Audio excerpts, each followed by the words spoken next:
ऋणमोचक मंगलस्तोत्रम्।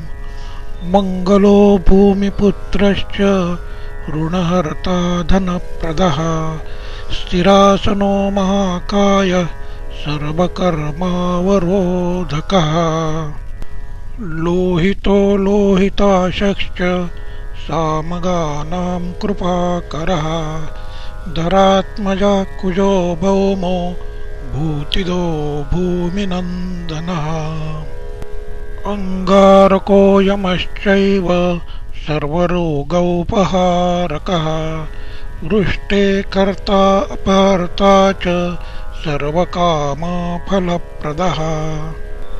एतानि कुजनामानि नित्यं यः श्रद्धया पठेत् ऋणं न जायते तस्य धनं शीघ्रम् अवाप्नुयात्।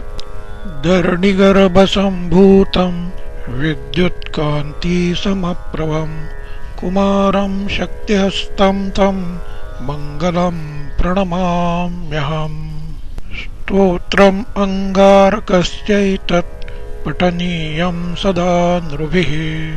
न तेषां भौमजा पीडा स्वल्पापि भवति क्वचित्। अंगारक महाभाग भगवन् भक्तवत्सल त्वां नामानि ममाशेषं ऋणमाशो विनाशय। ऋणरोगादिदारिद्र्यं ये चान्ये जपमृत्यवः वयक्लेशमनस्तापा नश्यन्तु मम सर्वदा। अतिवक्रदुराराध्य भोगमुक्तजितात्मनः तुष्टो ददासि साम्राज्यं हृष्टो हरसि तत्क्षणात्। विरिञ्चि शक्रविष्णूनां मनुष्याणां तु का कथा। तेन त्वं सर्वसत्त्वेन ग्रहराजो महाबलः। पुत्रान् देहि धनं देहि त्वामस्मि शरणं गतः।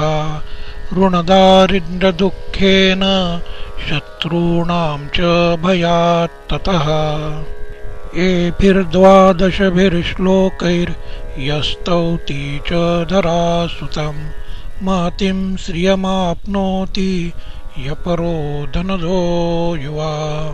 इति श्रीस्कन्दपुराणे भार्गवप्रोक्तं ऋणमोचकमङ्गलस्तोत्रं सम्पूर्णम्।